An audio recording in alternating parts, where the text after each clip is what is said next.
Okay, yes, we are live. Okay, good afternoon, good morning, good evening, viewers. Depending on where you are hearing our voice from, it's another live section today. And today is a very, very special edition. Okay, I have a very, very special guest today, and it's a privilege for us at Level Fresh Limited to have her join us today. I still remember my humble self, Tunde Okunla, and today I have Dr. Cynthia uh, Aghogbo Idigu. I'm not sure I got that correctly, but Dr. Cynthia Idigu Aghogbo. Yes, she's our latest GrowVeg Challenge instructor. And for the 5.0 folks, you'll be seeing a lot of our faces, in the course of the training.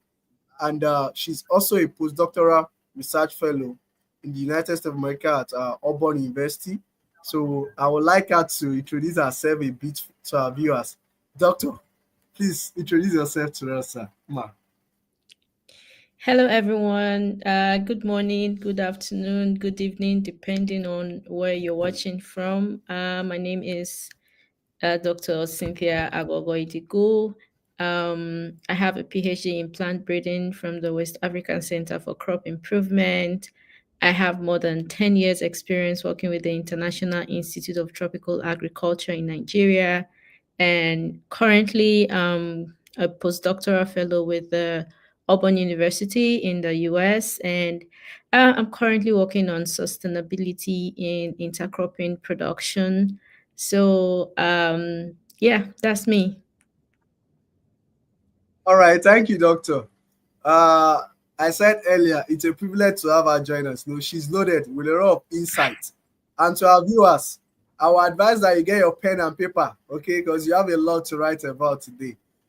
We are going to be engaging her on sustainability practices, sustainable practices farmers can adopt, okay, in vegetable production. A lot of our participants from 1.0 down to 4.0, they've been saying, okay, we need more sustainable practices. We need, how can we do this in terms of how do we efficiently manage our water? How do we do this? How do we do that? What are the sustainable means we can control our pests? What are the sustainable means in which we can apply our nutrients and all of that? And also for those who are still waiting to join us, okay, what you hear today is just a tidbit. She's loaded. For the participant, they will be hearing more of her. So today, let's just sit down and hear a lot from her. So I will be starting the interaction by asking doctor, okay, what does sustainability mean in the context of vegetable production? For smallholder farmers and the small scale farmers. When we say sustainability, what does it truly mean in the context of vegetable production? Okay, thank you for the question. So, sustainability in vegetable production for small and medium scale farmers simply means farming in a way that allows you to grow vegetable season by season all year round without exhausting the nutrient in the soil and without wasting water, without harming the plant itself, and also without increasing the cost of production and without affecting your natural resources around you. So, in practical terms, sustainability is you have a better soil even before and after harvest, not like after you harvest, the soil become bad. And sustainability also means like your input cost is controlled all year round, and your crop maintains productivity even under heat or dry condition, and your farmland is the same all year round. So, when we talk about some practices in sustainability, we are talking about adding compost instead of using like chemicals all year round. Not like chemical fertilizers are bad, but including compost is a form of sustainable practice. Doing crop rotation is a form of sustainable practice. Using mulching, your mulching like tarpaulin mulching or green mulching is also a system in sustainability. Then, when you add water at the right time and you're using your pesticide spray when it is necessary, those are sustainability processes that you can do, and that is what it entails for small and medium scale farmers. Wow, wow. That's so concise and well detailed. Thank you, doctor. Yeah. Thank you so much. Okay, now we've dealt with what sustainability actually means in terms of vegetable production. Now, why is it now important for farmers to actually adopt some of these sustainable practices now than ever? There's a lot of noise about sustainability, sustainable practices on in regards to vegetable production. Now, why is it now more important for us now as vegetable growers to adopt these practices? Well, currently things have changed a lot. When we talk about the farming environment has changed, we are moving more into a season where everybody's concerned about health and concerned about climate change. And it's more obvious than before that there is a change and there is a shift in the way our farming environment is. And also, there are plenty farming methods that have also come, so it is very important to adopt sustainability now, because when you talk about the prices of input like fertilizers, pesticides, you can see that you need a more sustainable practice to help you reduce cost of those things. And also when there is unpredictable rain and there is high stress and the soil has degraded over the years, you need something that will be able to make you sustain your farm and make sure that your production is available all year round, because at the end of the day what the farmer wants is to make money. And if you're not able to sustain your growth period and you're not able to sustain the life cycle of your plant, your yield is affected and the money you're looking for, you're not going to get it. So it's very important now that we adopt some of these sustainable practices to help us grow well. And yeah, that's it. Wow, wow. Thank you, doctor. The other time we were talking about climate change, okay? Yes. And that brings me to this question, how can farmers now manage water efficiently in vegetable farm? Unlike other crops, vegetable actually requires a lot of water. For instance, cucumber now, if you don't give it enough water, it's going to get bitter. Okay, the fruit Yeah. becomes so bitter. Okay, and if the water is also inconsistent, it gets bitter. So all of these factors now play a huge role in determining how big the fruit of your vegetable and how fresh they look. The inconsistency in water is a major factor. So how do we manage water efficiently? Because vegetable you have to water in the morning, you have to water in the evening. So how do we now manage water efficiently in vegetable farming, especially in Nigeria now we are in dry season. So how do we effectively manage water, efficiently manage water? Well, efficient water management starts from the soil condition. It doesn't really necessarily matter the irrigation volume. It's not like it's not water management is not like pouring plenty water into your field to make it drown. No, it starts with the soil condition. Depending on the kind of soil that you are using, it now determines how much water the soil can avoid that can absorb and make available for your plant. So, and when we talk about soil management, you need to get your soil practices right. Example like adding like organic matters into your soil, because that is what is going to absorb the water and make it available for your crops. So when your soil is high in organic matter or is compost, it holds water longer and it reduces the frequency of your irrigation, and it also reduces evaporation. And earlier I talked about mulching. The main reason why you mulch is to reduce the soil temperature and also reduce the moisture loss from your soil. So when you get your mulching right and you get your soil compost right, it also improve efficient use of water in your vegetable farm. Also, whether you're in a greenhouse or you're an open field, it's also important to have sensors in your farm that can read how much water is in your soil. That is also going to help you to know how much water your soil needs and how much water your plant needs. If you can track the moisture content of your soil and the moisture on your plant, the leaves, it helps you to efficiently manage water. And also, if you have things that can shade your plants during the high heat period, it helps you to reduce heat stress that makes the plant need more water, as well as you properly schedule your irrigation, the frequency and the volume of water that your plant needs. That is what you should give them. And also, when we talk about, you can water very early in your farm, and water very late in the evening, or you can use drip irrigation where the water just goes straight to the root. That's where the plant needs the water, instead of wasting water on sprinkling. You can do like drip irrigation. And also, you can harvest rainwater if you don't have a borehole to use for your irrigation. But most importantly, it is your soil. When you improve your soil organic matter, it retains more water too and reduces the frequency of your irrigation. Wow. Thank you, Doctor. To our viewers, when we started, I said you need to get your pen and paper because you're going to be jotting a lot of things down.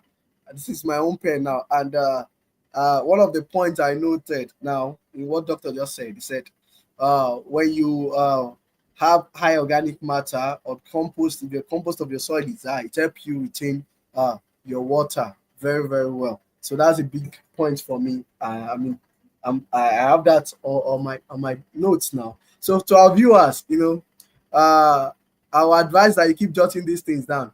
And to those who are not participants of GrowVeg Challenge, this is just a tidbit of what you get. When you register for GrowVeg Challenge 5.0, you can register by visiting www.growveg.levelfresh.com, growveg.levelfresh.com to register for 5.0.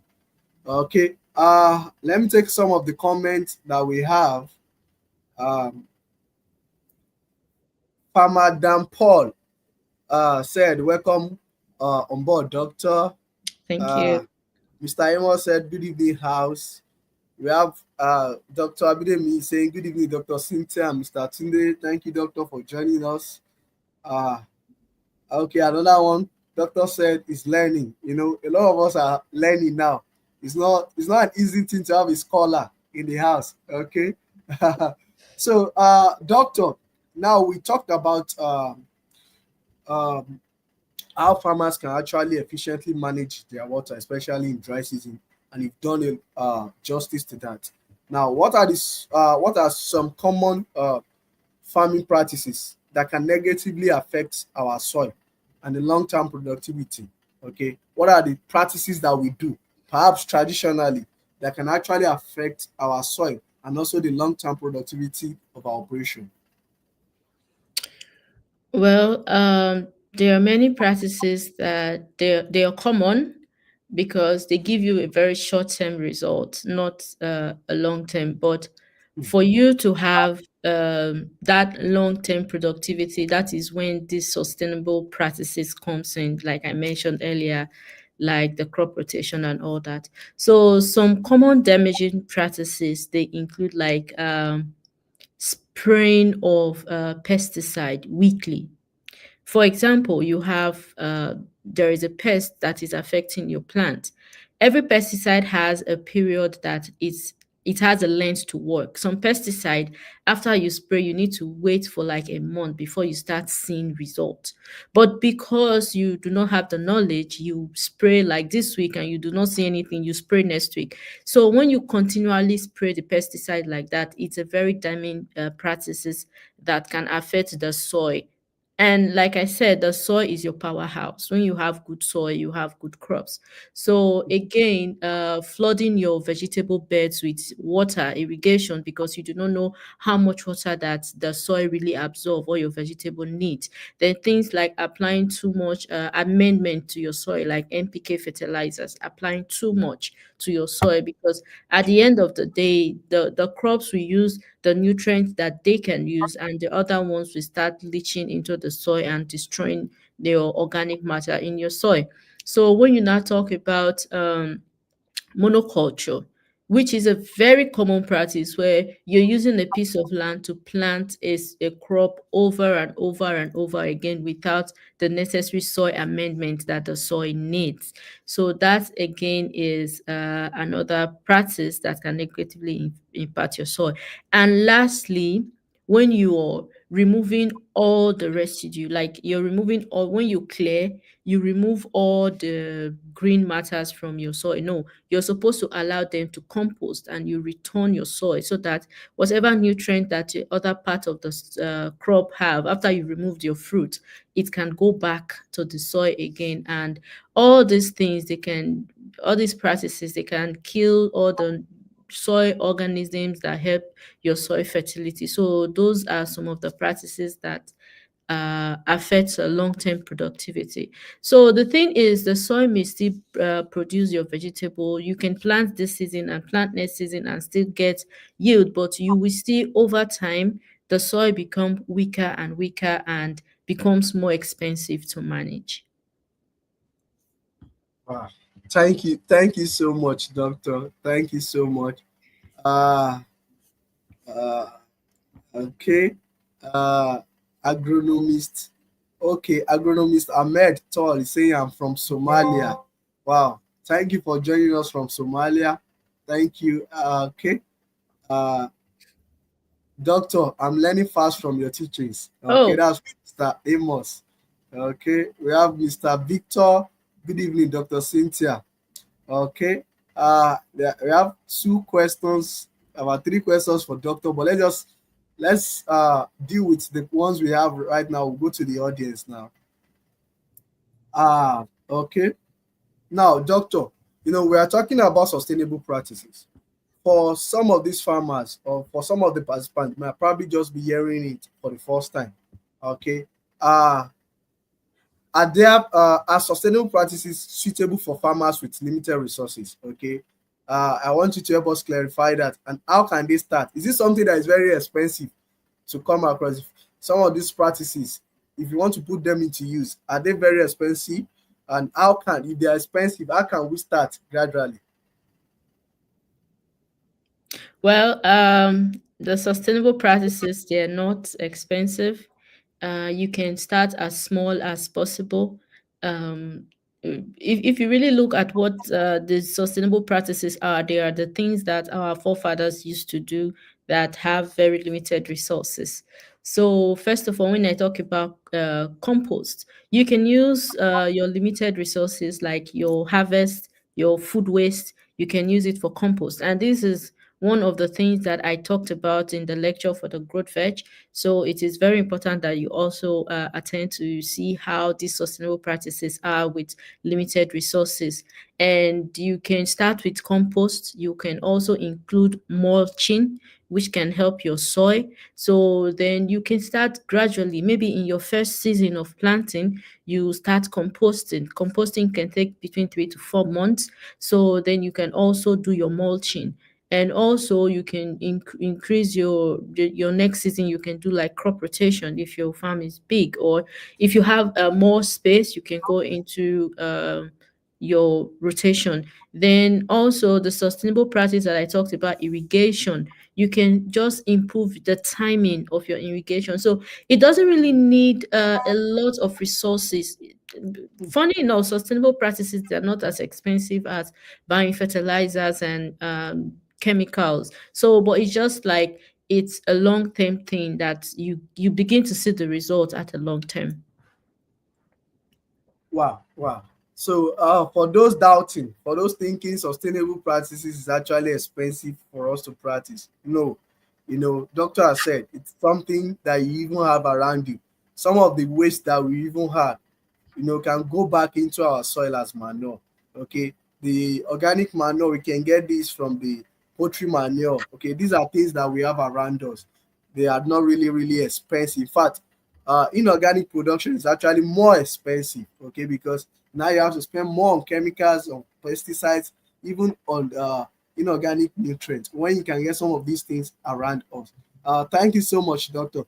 Now, the next question I'll be asking is actually two-faced. Okay, so I want you to speak on crop rotation and crop diversification. How do they improve sustainability? And also IPM. What is IPM? What is crop rotation? What is crop diversification? And IPM. How do they support sustainability in vegetable production? Okay, Thank you, Doctor. I will first of all talk about crop rotation and diversification before I go to the IPM. So, crop rotation, I've mentioned it like several times, is when you're planting a crop this season and the next season you're planting a different crop in that place. And when we talk about diversification, we're talking about family diversification. These crops, they fall into different families. I don't want to go into technicalities, but it's just like when you plant this season and next season you're planting a different thing, what you're actually doing is you're reducing pest buildup, because these pests, they have a life cycle, which still brings us to the integrated pest management. The pests have a life cycle, and it starts from when they give birth to their children till it becomes mature. So they grow on the crop. So when you plant this season and next season you're planting a different crop, that particular pest will not have the ability to survive another cycle, because it doesn't affect the new crop you're planting. So the crop rotation and diversification, it helps to reduce pest buildup. And also, when you talk about soil fertility, that we said is very important, uh, crop rotation as well helps you to retain your soil fertility, because not all crops use the same nutrient from the soil. So if you're planting this season this crop that use like 100% of maybe nitrogen, the next one that is coming is not doesn't need nitrogen at all. So before the next crop has matured, the nitrogen in your soil would already be able to accumulate again for another crop to come and use it. So it improves your soil fertility, and also the crop rotation also helps to reduce disease pressure in your plant. So it's like when you're planting tomato this season, you're planting cucumber next season, and the other season maybe you're planting lettuce, like another leafy vegetable. So diversification just reduces uh, it improves resilience, and it also increases your income. It reduces income risks, because you know that, yeah, season after season you're having something that you're going to put out for sale, and it improves the resilience of your soil. So it's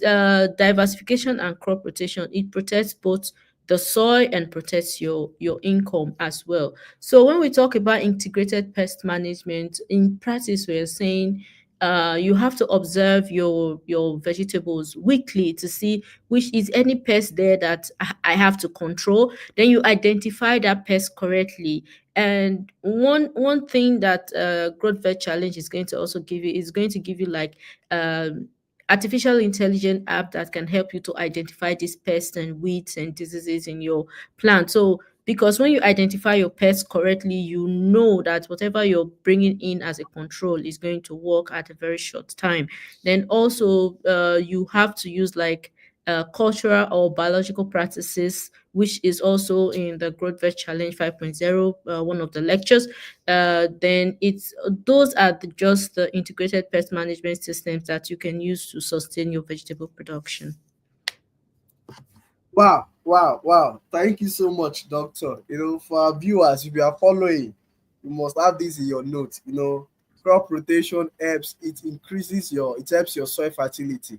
Okay. Mm. It improves your soil fertility. It also improves your soil resilience. Okay. And eventually, it also protects your own income. Okay. Thank you, Doctor, for the insight. Okay. Now we're going to comments from our viewers. Okay, we have a question from one of our viewers for Doctor. Uh, Mr. Bolaji Badebo is saying, how do we know when we are applying too much NPK and fertilizers? How do we know when we are applying too much NPK and fertilizer? Uh, Okay. Thank you for the question. So first of all, in agricultural practices, in my experience, before you start your planting or anything, you have to know the nutrient of your soil. What's the soil nutrient that I have? That's why I have to go for soil test. Then you know the nutrients of your soil. Then the plant, what you're planting, your vegetable of your choice, you also need to understand what the nutrient it needs from when it becomes a seedling to when it produces the nutrient. So if the nutrient of your soil is able and capable to carry out the whole life cycle of your plant, you really do not need any amendment in your soil. But when you do your soil fertility tests and there is a nutrient that is lacking, sometimes you don't really necessarily need the NP and K. Sometimes you only need urea, or sometimes you need just the nitrogen. So it depends on what your soil needs and what your plant needs. That is what you give to them. So when you're applying too much fertilizer, there is like too much food in your soil, it affects the growth actually of your plants. All right. Thank you so much, Doctor. That is why we have the GrowVeg challenge, because there's a specific requirement your plant needs at different stages, at vegetative stage, at flowering stage, at fruiting stage, okay, even at nursery stage. There are different requirements your plant needs. And all these things have been properly explained. And we have a lay down guide that highlights all these things in GrowVeg challenge. And that is why you have to register for GrowVeg challenge uh 5.0. Okay, this is coming from Blessing or Morui compost, an exact read up I was having a few minutes ago on organic farming. Nice one. This is a compliment. Okay. Thank you. Okay, same from Blessing. This is a question now. What is the reality of organic farming for mass production? And also, don't you think inorganic means of farming is to an extent dangerous for individual health? Okay, the question is two-faced, Doctor. Is asking Yes. what's the reality of organic farming for mass production? And also, what's the inorganic? Don't you think inorganic means of farming to an extent is dangerous for human health? So I'll allow you to do justice to that. Well, thank you, Blessing, for that farming. So the reality of organic farming for mass production. Well, organic farming is one of those things that is mainly advised because of our health. So it's a two-faced thing. So when you want to do mass production and you want to go into organic farming, it is very possible as far as you have the resources available to you, because you have to bring those resources together for your compost. For example, those things that you need for your compost, you have to put them together and it takes time. And one thing that we need to understand about organic farming, it's a long-term thing. That is why most people they go for inorganic means, because inorganic is a short-term thing which can degrade your soil over time and makes farming more expensive compared to organic farming. So there is room for organic farming for mass production, yes. And for inorganic farming, talking about health, so far there have not been any research that says that inorganic farming is dangerous to human health, because almost everything we see in the market today they are from inorganic farming, and we're still here.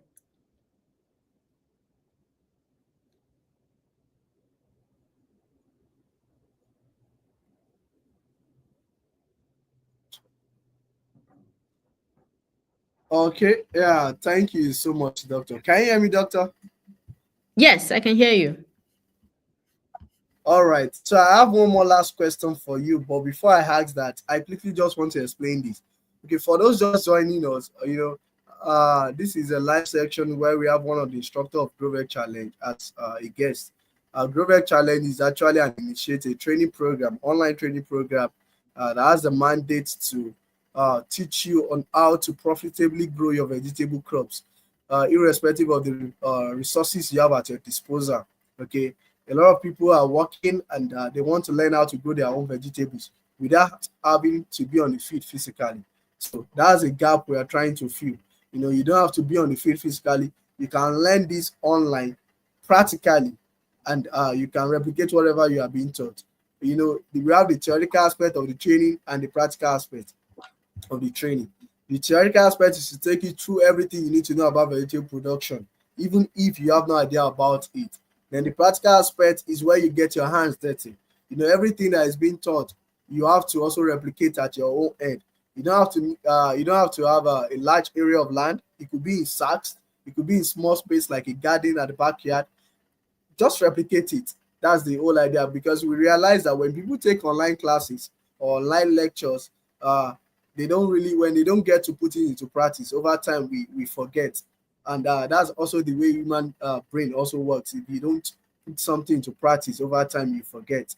Okay, so that is the idea behind the practical phase. We also have production guides that apply everything you need to do on a daily basis, for day one, day two, day three, up to the day you transplant, and even after the day you transplant, to every production guides that outline everything you need to do.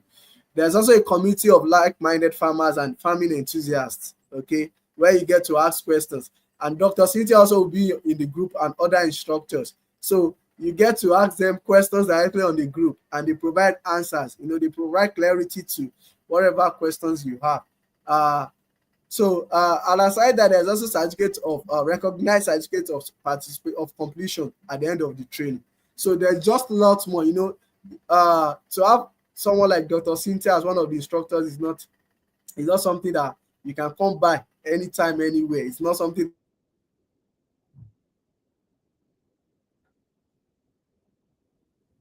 to have her, and it's a privilege. So same with Dr. Abidem Talabi, Dr. Sheyi, Professor Fakorede.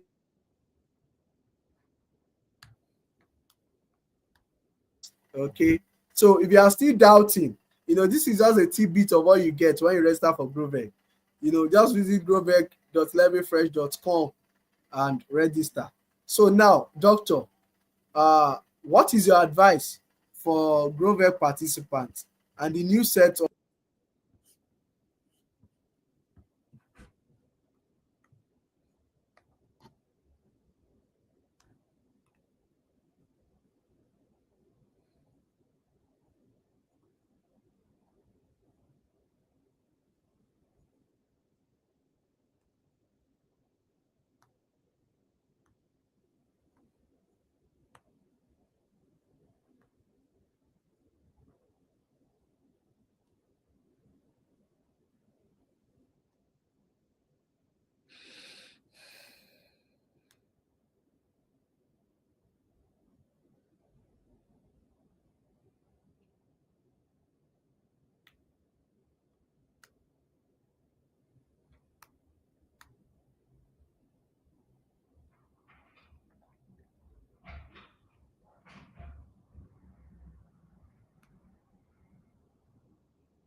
so sorry, I think I had a bit of network issue there.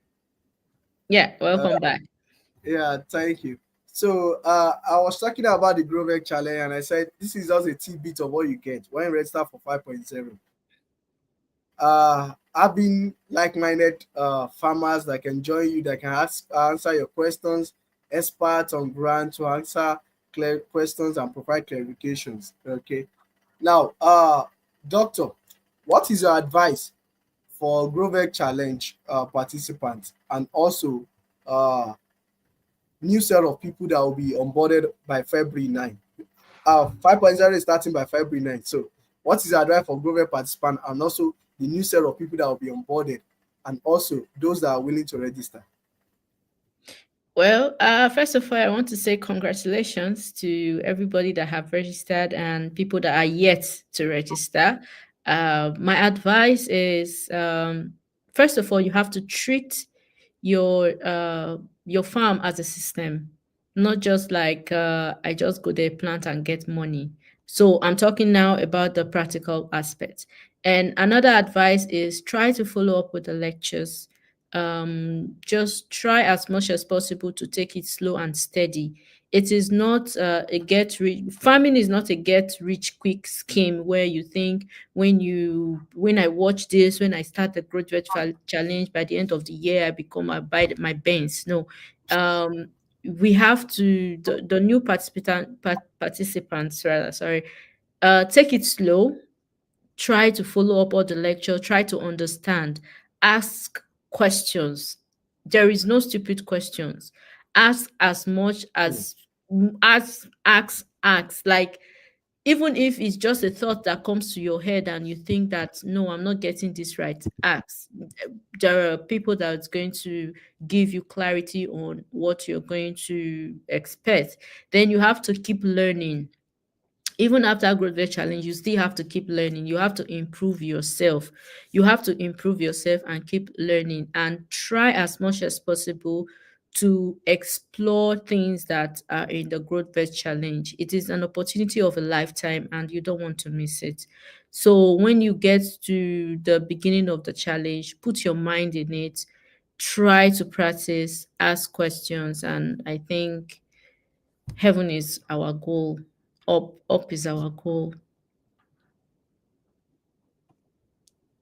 All right. Thank you so much, Doctor. Thank you once again for joining us. It's really a privilege. Thank you.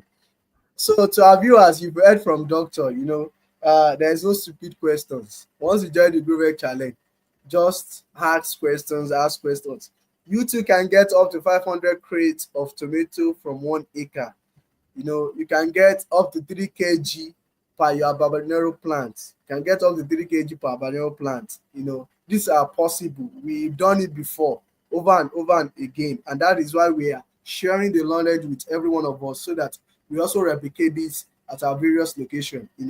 The food insecurity in the country is high. We just have to contribute our quota. We don't have to wait for government every time. When you can take charge of what you eat, if vegetables, tomatoes, cucumber, pepper, watermelon, cabbage are out of what you buy from the market, that reduces your dependence on the market. Okay, so and in a way it saves you a lot of money, and you also have control of what you eat. When you go to the market, you actually don't know when last they've sprayed and when they harvest. When they spray pesticide, they are supposed to wait like 3, 4, 5 days, depending on the kind of chemical they spray before they harvest. But some of them sprayed in the morning and harvest in the afternoon, then bring this to the market. The residues are still there. But you don't know. We buy it and we don't also rinse properly and we eat. But when you have the knowledge to grow all these crops yourself profitably, then you're in safe hands. So, like Doctor said, please try to register. You can register by sending me a message on 07033858245, or you go to our website www.growveg.levelfresh.com. Thank you once again, Doctor, for joining us. It's Thank you really a for privilege. having Thank me. you. And yes. So this will be the end of the live section today. We'll see you next week again when we'll bring another important guest on the show again. Thank you. Good night, Doctor. Good All night, right, everyone. thank you. Bye.